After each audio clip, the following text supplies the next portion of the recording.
Namaskar, I'm Shubhendu Ghosh. Welcome to Midday Prime. Dates for Bihar elections have been announced. With over 100 million voters, one of the largest democratic polling exercise in the world, Prime Minister Narendra Modi today addressed BJP workers from across the country on the occasion of Pandit Deen Dayal Upadhyay's birth anniversary. Also sad news for the fans of SP Balasubramaniam. The iconic singer is no more. He was 74, suffering from COVID. All that and more. First, the big news at this hour. Bihar Assembly elections will be held in 3 phases. First phase of Bihar elections on 28th October. Results to be announced on the 10th of November.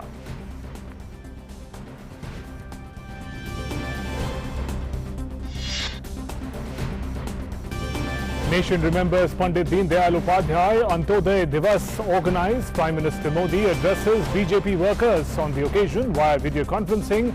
Says Pandit Ji's ideals would continue to inspire the coming generations. Senior BJP leaders also pay tribute to the great leader.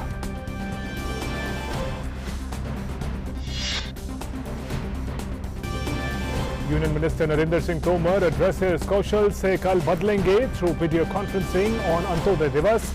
Says many youth got employment through various schemes of the government and there will be huge scope of employment in the country in the coming days.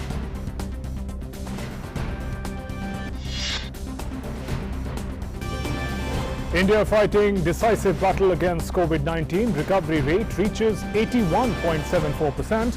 President gives nod to bill to cut salary and allowances of ministers by 30%.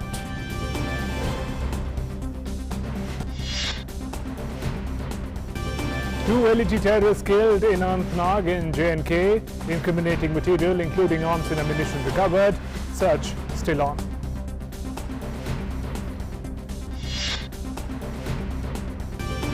Veteran playback singer and actor SP Balasubramaniam passes away, was admitted to hospital on August 5th following symptoms of COVID-19.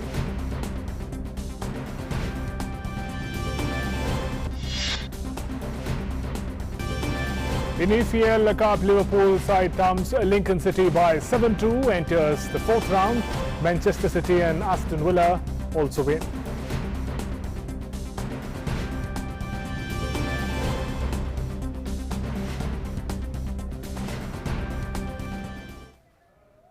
And let's now begin with the big story.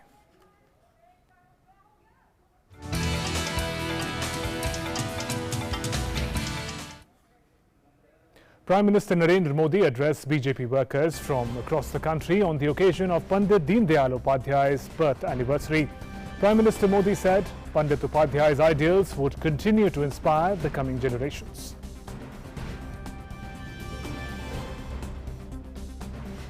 आज हमारे बीच ऐसे कम ही लोग हैं जिन्होंने दीनदयाल जी को जीते जी देखा हो, सुना हो या उनके साथ काम किया हो। एक राष्ट्र के रूप में, एक समाज के रूप में भारत को बेहतर बनाने के लिए दीनदयाल जी उनका जो योगदान मिला है वो पीढ़ियों को प्रेरित करने वाला है। ये दीनदयाल जी ही थे जिन्होंने भारत की राष्ट्रनीति, अर्थनीति, समाज नीति, राजनीति, इन सभी पहलुओं पर भारत के अथाह सामर्थ्य के हिसाब से तय करने की बात बड़ी मुखरता से कही थी, लिखी थी। And Prime Minister said NDA government at the centre has taken a number of steps for welfare of farmers in particular. किसानों को ऐसे कानूनों में उलझा कर रखा गया जिसके कारण वो अपनी ही उपज को अपने मन मुताबिक बेच भी नहीं सकता था। नतीजा ये हुआ कि उपज बढ़ने के बावजूद किसानों की आमदनी उतनी नहीं बढ़ी। हां, उन पर दिनों दिन कर्ज बढ़ता गया। भाजपा के नेतृत्व में एनडीए सरकार ने निरंतर इस स्थिति को बदलने का प्रयास किया है, प्रामाणिक प्रयास किया है। पहले लागत का 1.5 गुना एमएसपी तय किया, उसमें रिकॉर्ड बढ़ोतरी की और रिकॉर्ड सरकारी खरीद भी एनडीए सरकार ने ही की है, इतिहास बना दिया है।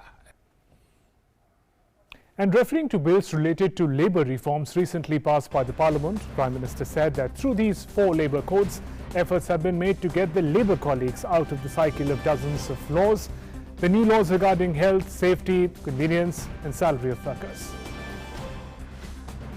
जरूरत श्रमिकों का जीवन आसान बनाने की थी, लेकिन उनके जीवन को कानूनी दांव पेचों में उलझाकर रख दिया गया।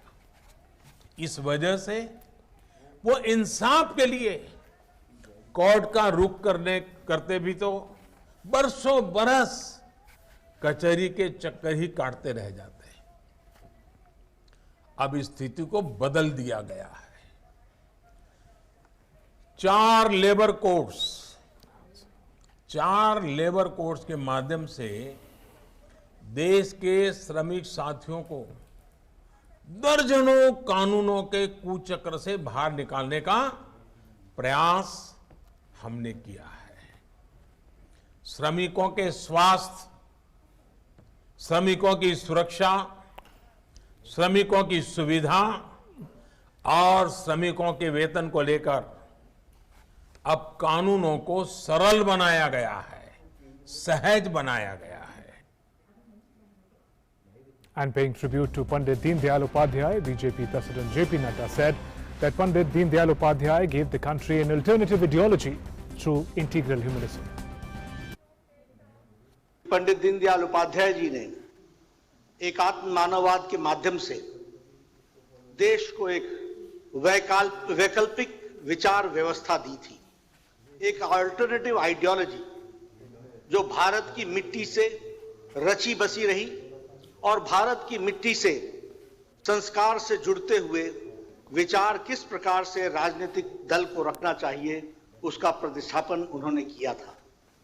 और उस एकात्म मानववाद से निकला अंत्योदय, और उस अंत्योदय से निकला जो हमारे विचार यात्रा को नीतियों में परिवर्तित करने वाला था, वो था गरीब, किसान, मजदूर, वंचित, पीड़ित, शोषित, दलित, जो समाज के अंतिम पायदान पर खड़ा है, उसको मुख्य धारा में लाने का जो प्रयोजन था, उसको करने की बात आदरणीय दीनदयाल उपाध्याय जी ने की। And BJP President JP Nadda, Raksha Mantri Rajnath Singh, many other leaders paid tributes to Deen Dayal Upadhyay ji.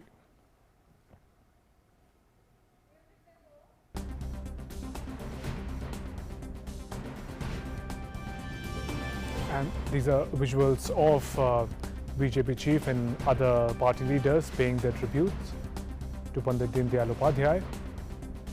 Bust of Pandit Deen Dayal Upadhyay also next to the bust of party ideologue Shyama Prasad Mukherjee. The birth anniversary of Pandit Deen Dayal Upadhyay, important occasion for the party and the nation.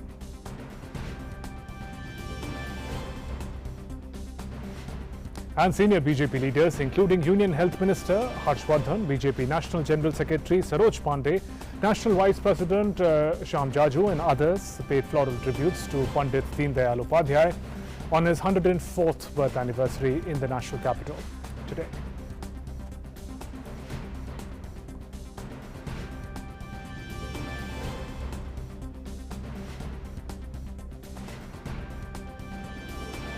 And as the nation celebrates Antyodaya Divas in honor of Pandit Deen Dayal Upadhyay, his 104th birth anniversary, an event themed Kaushal Se Kal Badlenge was organized. Addressing the event, Union Minister Rural Development Narendra Singh Tomar expressed that he feels proud whenever he sees his ideas and ideology of Pandit Deen Dayal imprinted on workers' clothes. The Ministry of Rural Development announced Deen Dayal Upadhyay Gramin Kaushalya Yojana on Antyodaya Divas in 2014. This is a part of the National Rural Livelihood Mission, tasked with dual objective of adding diversity to the incomes of rural poor families and also cater to career aspirations of the rural youth. DDGKY के अंतर्गत हम मंत्रालय की ओर से जो काम कर रहे हैं उसमें अभूतपूर्व सफलता मिली है। मैं समझता हूं कि हम सब लोग को गर्व होना चाहिए कि इस प्रकार की योजना के हम अंग हैं और आज मुझे बहुत प्रसन्नता होती है जब मैं किसी बड़े होटल में जाता हूं, जब मैं किसी बड़े अस्पताल में जाता हूं और वहां जो बच्चे काम कर रहे होते हैं उनके शर्ट पर DDGKY लिखा होता है तो मेरा सीना भी गर्व से चौड़ा हो जाता है। And now we get you a special report on the life and times of Pandit Deendayal Upadhyay. Take a look. Pandit Deendayal Upadhyay, the pioneer of democracy and the ambassador of culture in politics. Antyodaya की अवधारणा के जनक थे। एकात्म मानववाद की अवधारणा दी जो पूंजीवाद और साम्यवाद दोनों के सामने भारतीयता और भारत की सभ्यता और संस्कृति की सौंधी महक को लिए हुए था। Pandit Deendayal Upadhyay was a multifaceted personality. He was a combination of a skilled thinker, organizer, educationist, social worker, politician, moderator, writer, literature and journalist. Pandit Deendayal Upadhyay was born on 25th September 1916 in the sacred region of Brij in the village of Nagla Chandraban in Mathura district, Uttar Pradesh. His childhood was full of challenges. Pandit Deendayal ji राष्ट्रपुरुष थे और उत्तर प्रदेश में जो RSS संस्था है उसके पहले प्रचारक के रूप में निकले थे। In 1937, he not only topped the board examinations but also obtained a distinction in all subjects. Pandit Deendayal graduated in first division from Sanatan Dharma College in Kanpur in 1939. उनकी जो शिक्षा हुई वो मामा के कानपुर के विक्रमाजीत सिंह सनातन धर्मा विद्यालय में अपने अध्ययन हेतु आ रहा था। उस समय यहाँ के प्रधानाचार्य से उनकी वार्ता हुई और उनका भी प्रवेश इसी विद्यालय में हुआ। While he was studying for graduation at Kanpur in 1937, Pandit Deendayal came into contact with Rashtriya Swayam Sevak Sangh through his classmate Baluji Mahashabde. He met people like Sundar Singh Bhandari and Nanaji Deshmukh. This gave a flip to his public life. He thought of serving the nation. After completing his education and second-year training in the RSS, Pandit Deendayal Upadhyay became a lifelong pracharak of the Sangh and he lived this life till the very end. He entered politics through the RSS, became the General Secretary of the Bharatiya Jana Sangh and later its president. Pandit Deendayal's personality reflected a journalist with missionary zeal. The journalist within him first came to light with the publication of monthly Rashtradharma from Lucknow in the 1940s. The publication was meant for spreading the ideology of nationalism. Later on, Panchjanya Weekly and Daily Swadesh also started getting published from there. For the efficient organization capacity of Pandit Deendayal, Dr. Shyama Prasad Mukherjee had said that if India had two Deendayals, India's political scenario would have been different. Let's now move on to our developing story.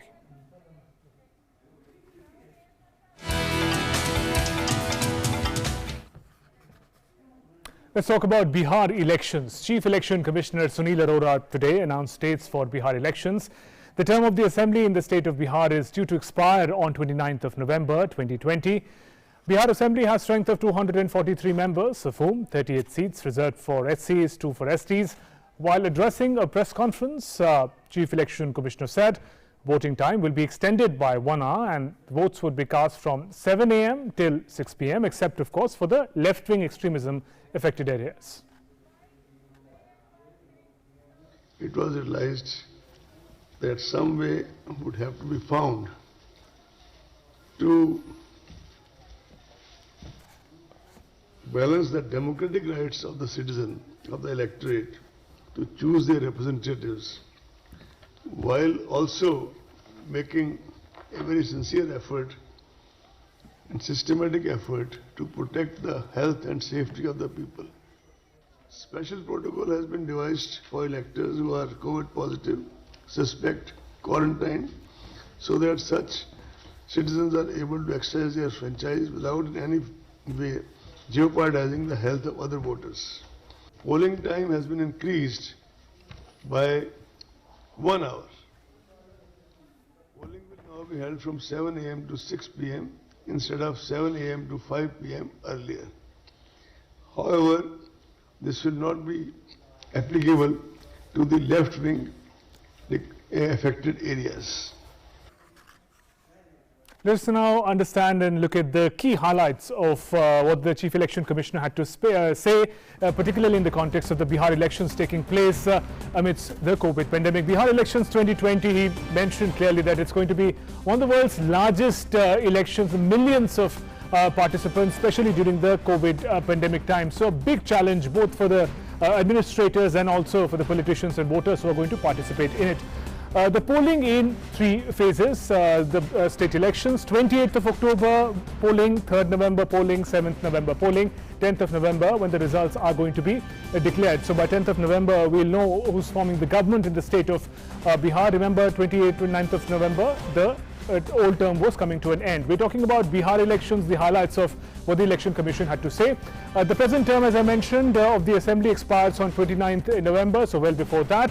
The administration would be prepared to sworn in the new government in the state. Let's look at the size of the Assembly. The Bihar Assembly, the size, if we talk about the total number of members, is 243 members as of now. We know Nitish Kumar is the head of the government, is the chief minister. In the Assembly, number of reserved seats, if we talk about, 38 seats have been reserved for SC, 2 seats have been reserved for ST, scheduled tribes. Also, in view of the COVID pandemic, what steps have been taken? Reduced number of electors per booth from 1,500 to 1,000. So fewer electors per booth is going to be managed so that there is less contact, there is more promotion of social distancing. Therefore, the polling stations have been increased from in 2015, when the last elections took place in the state, over 65,000 polling booths, to in 2020 we are talking about over 1 lakh polling booths. So the more polling booths, fewer people per polling booth will have to go and exercise their franchise. A total number of electors, people vote who create the government in 2015, stood at about 6.7 crore. That's about 65 million people. 6.7 crore was the strength in 2015, way back then.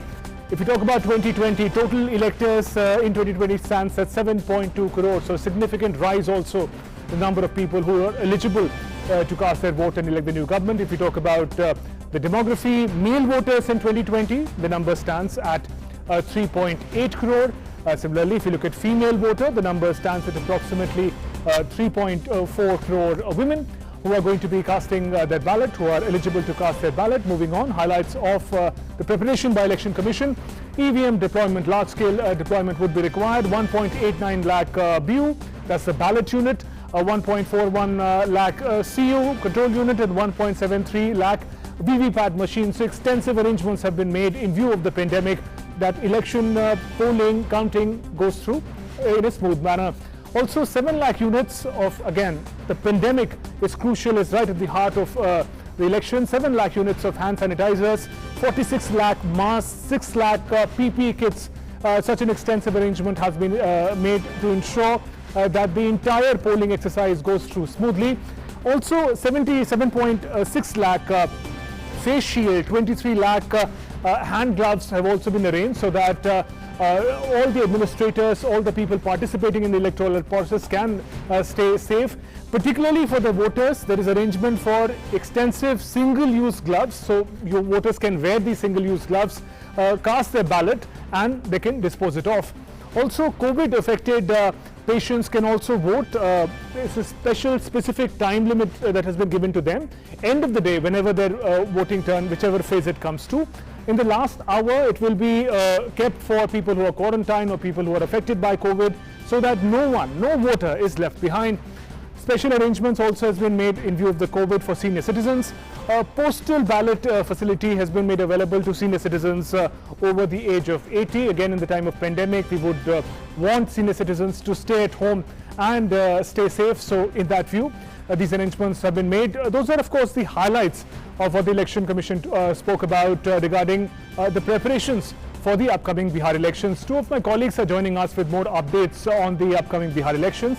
Kumar Alok is joining us from Delhi. Shweta is joining us from Patna. Kumar, I'll come to you first.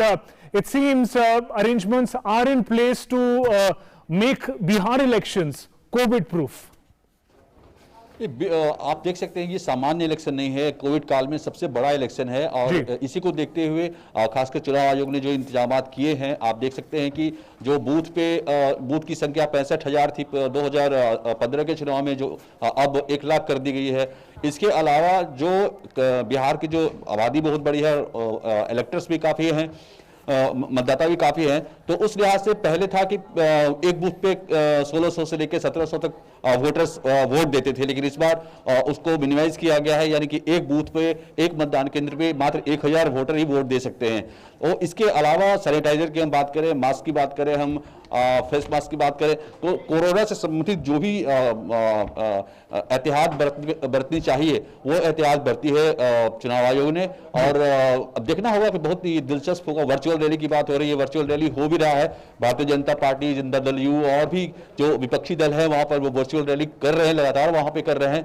और nomination की जहां तक बात है तो nomination में 2 गाड़ियों से ज्यादा आप नहीं ले जा सकते हैं कोई भी उम्मीदवार। तो ये सारी एहतियात यहाँ बरती गई है इलेक्शन कमीशन के द्वारा। और ये देखना दिलचस्प होगा कि किस तरीके से जब चुनाव प्रचार अब तो शुरू ही हो जाएगा, तो चुनाव प्रचार जब शुरू होता है तो किस तरीके से क्या वो रैली हो पाएगी जो मैदानों में होती थी, खुले मैदानों में होती थी, क्या मतदाताओं से सीधा संपर्क कैसे करेंगे जो उम्मीदवार। आपको इसमें रोकना चाहेंगे, भाजपा लीडर संबित पात्रा कलकत्ता में एक प्रेस कॉन्फ्रेंस को संबोधित कर रहे हैं। We take you live. कि जिस प्रकार से कोरोना के कारण बंगाल के एक बहुत बड़े विभूति डॉक्टर शेखर बासु वो भी गुजर गए, मैं उनको भी नमन करता हूं और ये बंगाल के लिए और भारतवर्ष के लिए एक बहुत बड़ी क्षति है।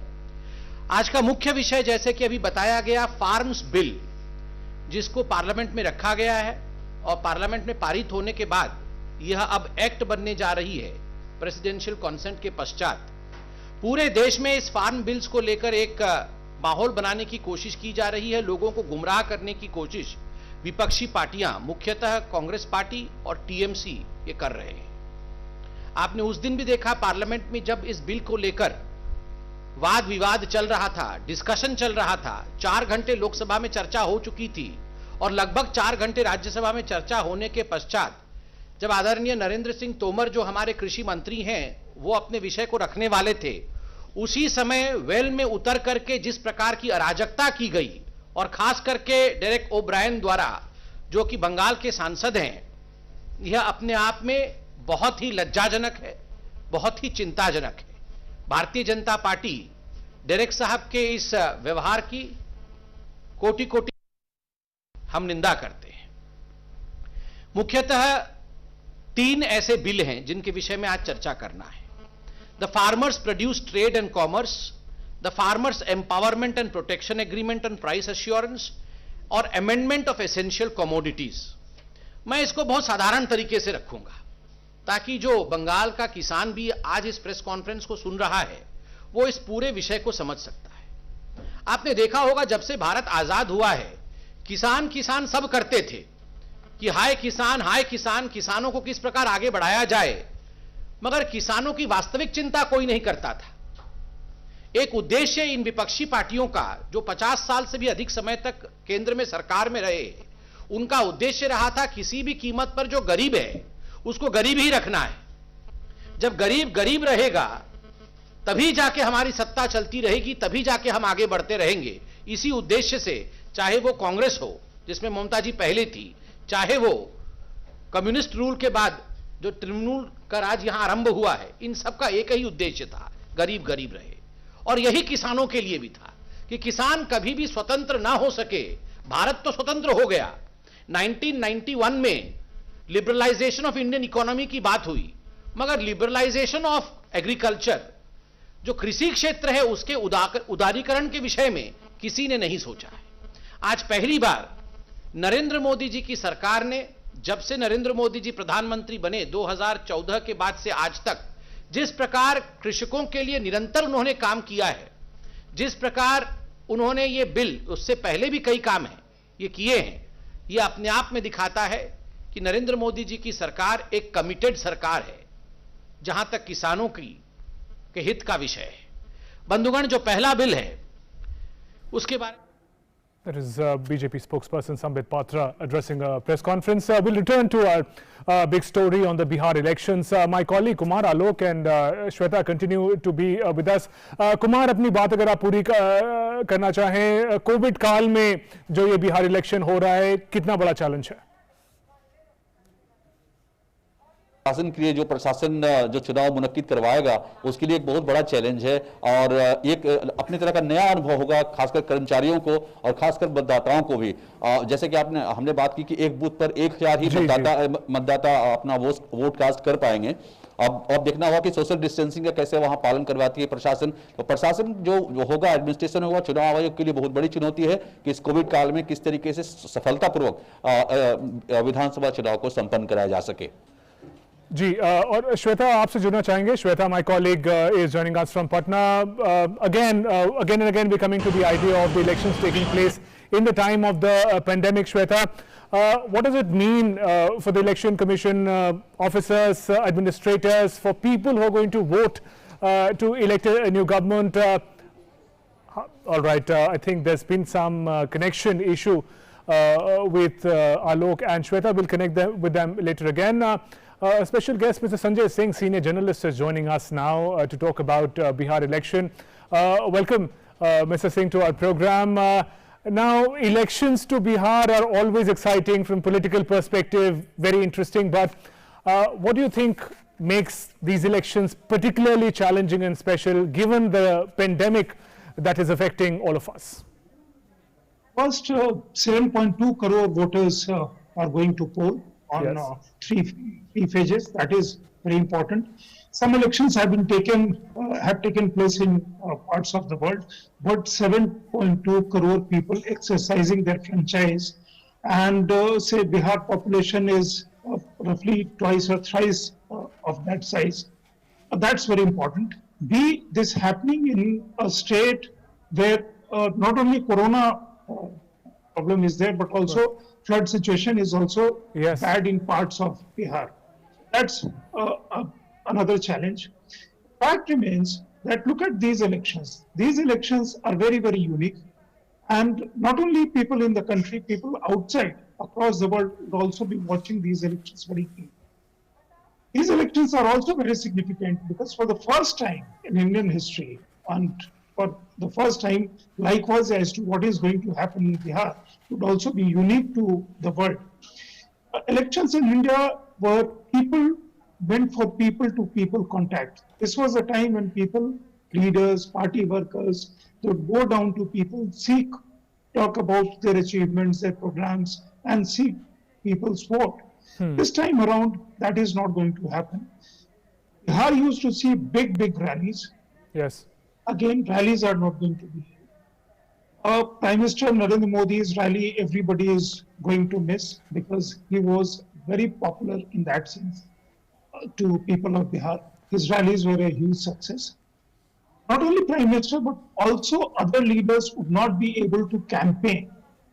Bihar had another unique thing which was different from rest of the country. That most of the time, most of Bihar leaders who were campaigning in Bihar, particularly the star campaigners, they would use chopper, not the road, because of various reasons. Yes. And chopper also attracted people. This time around, no chopper, no heli hopping is going to take place. Communicating to voters is going to be very, very difficult for some parties. BJP has taken a lead in that on that particular count. They started with virtual rallies some time back. Amit Shah starting that, though they did not say that this was an election rally. But he talked to his party karyakartas, some Jan Jagran too. And subsequently, we have also seen Prime Minister reaching out to people of Bihar recently on various issues that actually impacts welfare of people of Bihar. I think the issue here that you actually cannot hold big rallies is going to be a challenge for some parties Right. which have not adapted to new situations. Right. For the voters, Sanjay this ji, is I going to wanted be very to come to the core issues. Of course, the color and the tenor of campaigning would be very different from any other year. But if we talk about issues, we know development, basic infrastructure development, those issues are always at the heart of elections in Bihar, whether we talk about national or state assembly elections. This edition, what do you think is going to be at the heart of the election? What kind of a challenge is multiple-time Chief Minister Nitish Kumar likely to face? The NDA is ruling the state for 15 years. Yes. Barring 1 year when Nitish Kumar had out of. And I often say Nitish Kumar's biggest contribution is to bring back Lalu Yadav's diminishing political fortune back to the fore. And he aligned with RJD. And that, in fact, benefited Ram Vilas Paswan greatly because he came to NDA fold. And he is also part of the cabinet, and his son Chirag Paswan is politically. He said that is political side. We'll discuss that later. Development, of course, remains at the heart of the election. Because ultimately, people of Bihar have voted successively in parliament for Prime Minister Narendra Modi. And also, when NDA, Nitish Kumar came back to NDA fold, again aligning with BJP, that was also welcomed by at large. So that again is going to be the theme. The BJP and JDU are a very formidable combination in that sense in terms of developmental plan and also in terms of reach out. I would say that 15 years of incumbency also is going to be playing heavy on voters' mind. The incumbency and anti-incumbency factors which come across kind of anti factors to each other. There, I think Prime Minister Modi's popularity in terms of delivery and in terms of his reach will weigh very heavy in favor of the NDA, in favor of Nitish Kumar's leadership. Right. Then you have a situation whereby recently you have seen so many things have taken place. Right. One particular thing which differentiates last election and this election is issue of paid potable water, Har Ghar Nal. That would be a crucial issue. Sanjay ji, if I can just go across to our colleague in Patna, Shweta, who is joining us now. Shweta, polling is the most crucial day for citizens, for voters. Pandemic on the one hand, aspirations for the future on the other hand. What is in the mind of the voters in Bihar now that the dates are here? Shweta. In fact, I would say about the election, Bihar being politically very aware and updated and active, people really wanted, in a way I would say, election is the demand of the time because new party have to be chosen. Actually, if you see the people who are supporting the opposition, they have different aspirations. The people who are supporting the ruling party, they have different aspirations. But election as it starts on 28th October, there are a lot of festivals to coming in Bihar which are popularly celebrated at Dashara, Diwali and all. In between, following up this election, it's like we really aspired for the new leading party that will be leading the Bihar to new future, better future. And present opposition who wanted to delay the election so that because of corona pandemic, they doubted that it will be damaging, more of damage will be there than what good election can do. But right. Ultimately, seeing the good of the state, election is there and it is welcomed by the public. People are really happy about it. If I see the reaction immediately as we went out and saw, people are happy with this election date being announced. 28th October being the first phase for election, second is on the 3rd November. Actually, in this 243 seats, I would say seat distribution among those parties all are yet to be finalized now. Right, everything will be out in the public. We are hoping the best. Those political nitty-gritties, of course, we learn about really excited about this election. in the coming days. It's a long wait. Over 7 crore voters there are set to determine the future of the state of Bihar. There, thanks very much, Shweta, for joining us from Patna. Also, thank you very much, Sanjay ji, for joining us with your perspective. And moving on, voting for Bihar Assembly elections, as we mentioned, is going to be held in 3 phases. October 28th, November 3rd, November 7th, third phase in one of the biggest elections globally during the COVID-19 pandemic. It's going to be followed by the counting of votes. That's going to happen on November 10th. Election Commission announced these dates just a short while ago. First phase, issue of notification 1st October. Last date of notification 8th October. Scrutiny of nominations 9th October. Last date of withdrawal of candidature 12th October. Date of poll 28th October. Can I now go to second phase, please? Issue of notification 9th October. Last date of nomination 16th October. Scrutiny of nomination 17th October. Last date of withdrawal of candidature 19th October. Date of poll 3rd November. Shall I go to third phase? Issue of notification 13th October.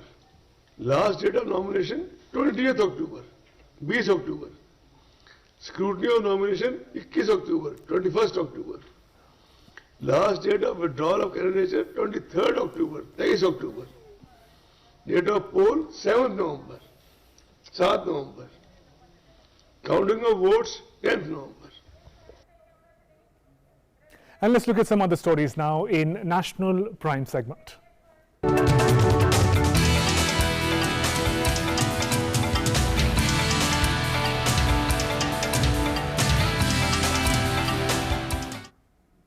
And veteran playback singer, actor S.P. Balasubramaniam has passed away.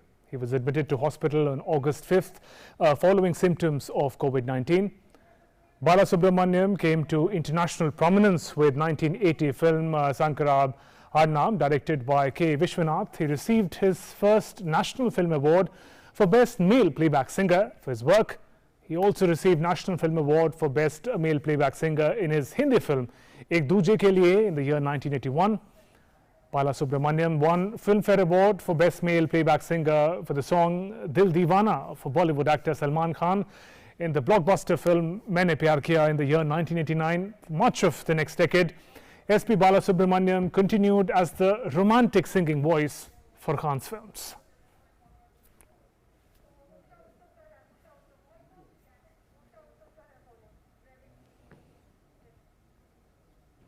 So, iconic singer S.P. Balasubramaniam is no more. Legendary singer Usha Uttupji is joining us on the phone line with us to talk about S.P. Balasubramaniam's legacy. Ma'am, good afternoon and welcome to this program. Sad day indeed for millions of fans of his voice. How do you remember Shri S.P. Balasubramaniam, his legacy? It's really not a good afternoon at all. And I am so devastated by the news, though we knew it was coming, especially last night when we knew that he was deteriorating. Was really horrible. And I'm not an angry person, but really angry with this wretched corona. You know, it how many people it's just taken away, and it's just horrible, horrible. Especially someone like S.P. Balasubramaniam. S.P. is such a fantastic human being. It's a first loss.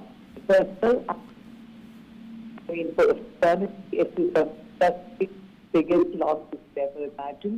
And personally, I've known him. I did one of my first Tamil songs in 1968-69 with him. And so, you know, it's many percent, 51 years. And, you know, he used to call me sis, okay, and always treated me like a young sister so beautifully. And he was so amazingly, he always had, and the thing about him was he was always ready to appreciate other people. And he would always tell me that I never got full admiration society that he has. And he said he my style of singing. I said he did. But, you know, the quantity of work, the quality of work that he had is unbelievable. Yes. Not the people and, you know, in all the 4 Indian languages, where he had hits I was just coming to that, ma'am. The sheer diversity also that he presented as an artist, as a singer, is quite unprecedented. Many of us who are more familiar with Hindi would remember him for his memorable Hindi songs, many picturized on Salman Khan, but his command over languages, Tamil, other languages, was phenomenal. All. Then he Kannada, then he Usha ma'am, we can hear you. If you're on the phone line with us, if you could please make your point. All right, we lost the phone connection with veteran singer Usha Uthup. She was talking about the legacy of late S.P. Balasubramaniam. He passed away today at the age of 74. He was suffering with COVID. Moving on, with its focused strategies and effective, coordinated and proactive measures, India is reporting steep increase in COVID recoveries. India is fighting a decisive battle against COVID-19. Its recovery rate has reached 81.74%. Now, with its focused strategies and effective, coordinated, proactive measures, the country is reporting steep increase in recoveries. Number of active cases stands at 9,70,116. Some 81,000 people have recovered in just past 24 hours. With this, total number of recoveries stands at 47,56,164. Recovery rate is 81.74% today.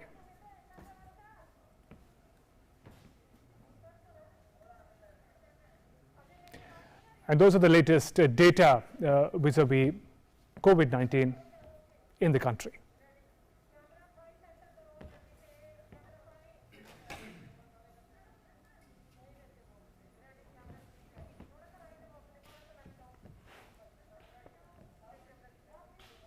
Time now for all the updates from the world of business and finance.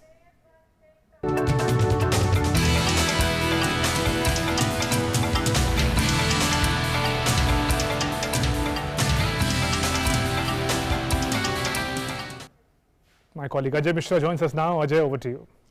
Thanks, Shubhendu, and I'll start with the big news, which is a relief for the corporate India. The government has extended the suspension of insolvency proceedings against any COVID-19 related defaults by another period of 3 months, effective from today, that is September 25th. The Insolvency and Bankruptcy Code (IBC) was suspended for a period of 6 months with effect from March 25th, 2020 by the government earlier to protect those experiencing financial distress on account of the pandemic. This means that no insolvency proceedings can be initiated against any borrower for default arising on or after March 25th of 2020 until such time that the IBC remains suspended.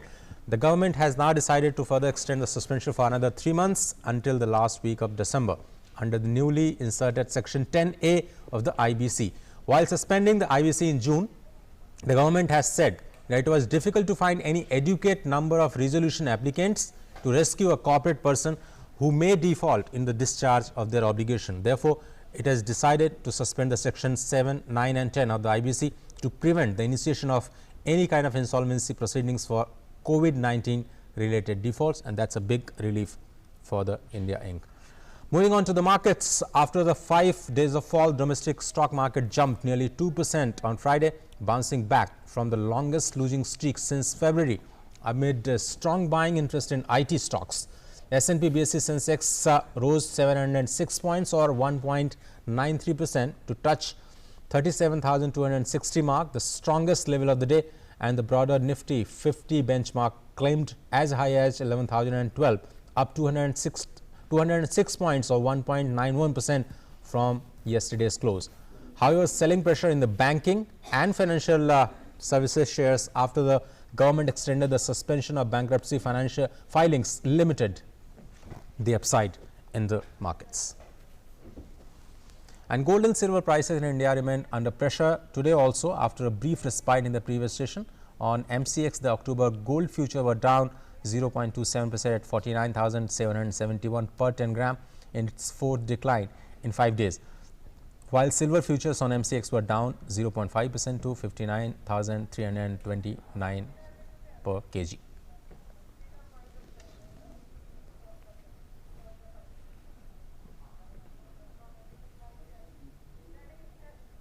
So that's all in the business plan, Shubhendu, but if you really want to invest in stock markets, just hold on to the cash, and if you really want to go for jewelry, just wait for the prices to come down from All right, we'll follow up for the right time for that. Thanks. Thanks very much for joining us with those inputs. And time now for all the news from across the globe.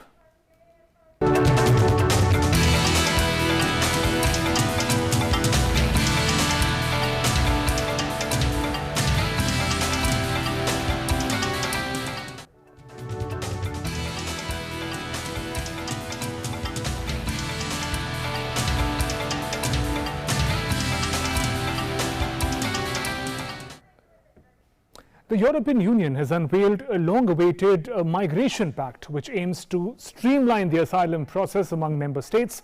The long-awaited proposal for a new pact on migration and asylum comes 2 weeks after fire destroyed an overcrowded camp in Greek island of Lesbos, and 5 years after Europe's last major migrant crisis. Lucy Ha, our correspondent, joins us from Brussels.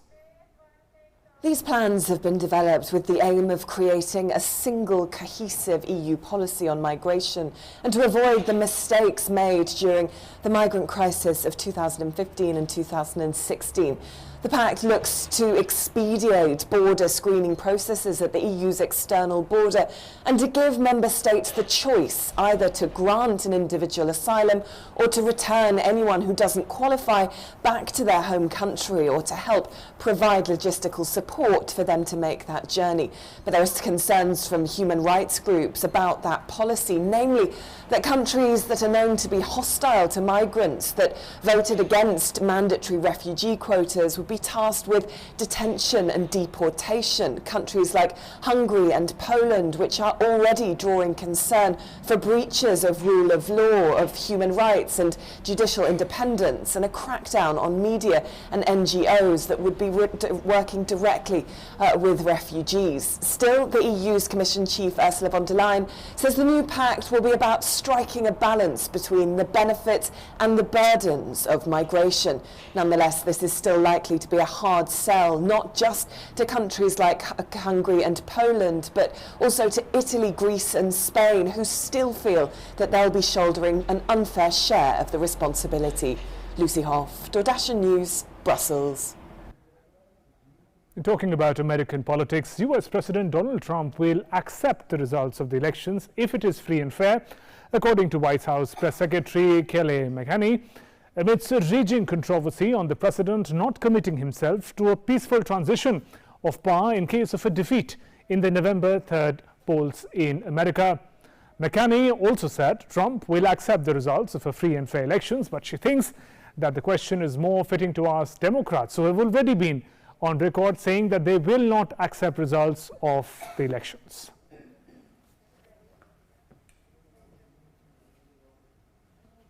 The International Civil Aviation Organization has advised Pakistan to undertake immediate corrective actions, suspend the issuance of any new pilot licenses in the wake of a scandal over false licenses. Recommendations of ICAO, a specialized agency of the United Nations that works to ensure safety in international air transport, came days after Pakistan opened a criminal probe into 50 pilots and 5 civil aviation officials who allegedly helped them falsify credentials to secure pilot licenses.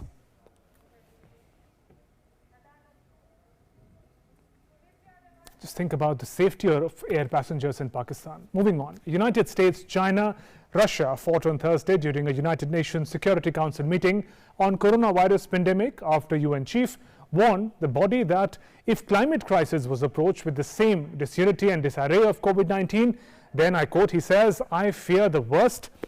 UN chief says coronavirus was out of control as the global death toll approaches 10 lakh, while more than 3 crore people have been infected. He blamed the lack of global preparedness, cooperation, unity and solidarity.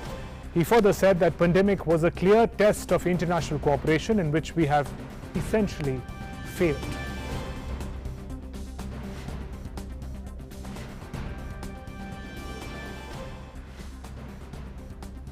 And now we bring you all the action from the world of sports.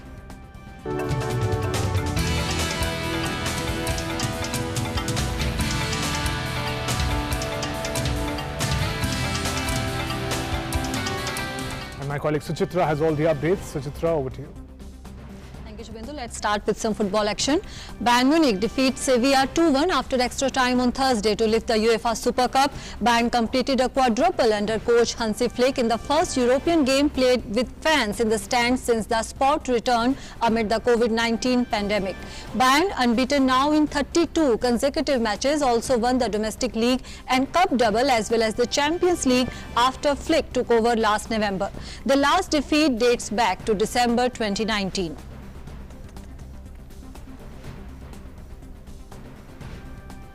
Holders Manchester City have made it to the fourth round of the EFL Cup. Phil Foden's goal 15 minutes from time helped City defeat Bournemouth 2-1. City have won the competition for the past 3 years.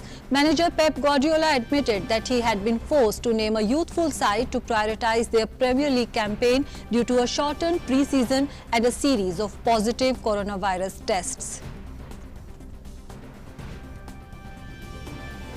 Liverpool powered into the fourth round of the EFL Cup with a 7-2 victory over Lincoln City on Thursday. Liverpool will now face Arsenal in the next round of the tournament at Anfield next week.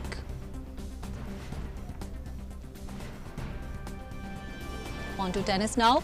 Rafael Nadal, who is seeking a record-extending 13th French Open title and a record-equaling 20th Grand Slam singles crown, was handed a relatively tough road when the draw was made on Thursday. Nadal will take on Bulgaria's Igor Gerasimov in the first round and faces a potential last 8 clash with Alexander Zverev and then a possible semi-final clash against US Open winner Dominic Thiem. Top seed Novak Djokovic will face Swede Mikhail in the first round. In a blockbuster clash, Swiss 16th seed and former champion Stanislas Wawrinka will take on Andy Murray in the first round of French Open. Serena Williams, hoping to win a record-equaling 24th Grand Slam singles title, will start her campaign against fellow American Christiane.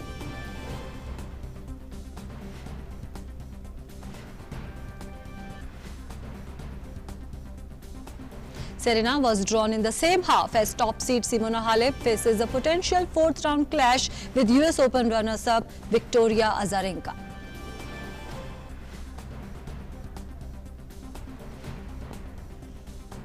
So those were our top sports stories. Back to you, Shubhendu.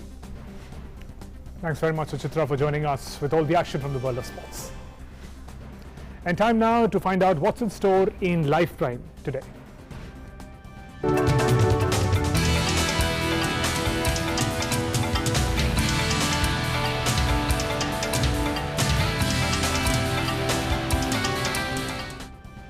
And Hong Kong's Disneyland theme park reopened for the second time on Friday after closing in July when coronavirus cases had spiked. Hundreds of visitors showed up at the park during the first hours after opening. The park continued to implement restrictions and health measures for visitors, including need to book in advance to control capacity to curb the spread of COVID-19. A more subdued reopening did not feature any large-scale performances but did allow visitors to take rides and selfies with their favorite Disney characters while maintaining social distancing.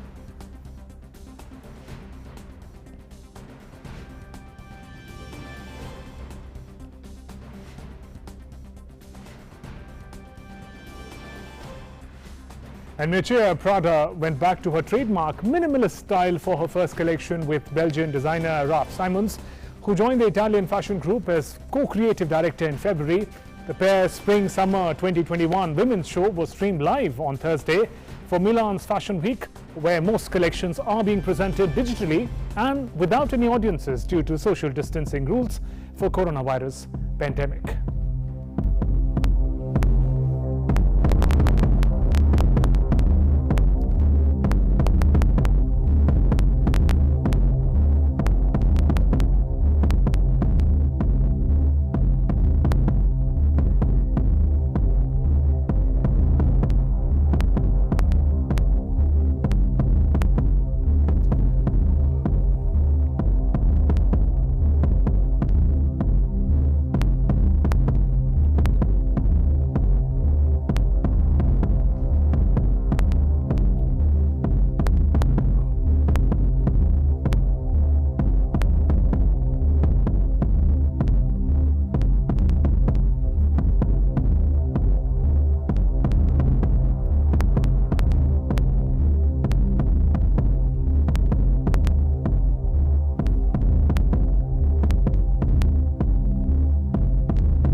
So that the world learning to live in the new normal. Stay safe. With that, we conclude this edition of Midday Prime. News and updates continue after a short break. Namaskar.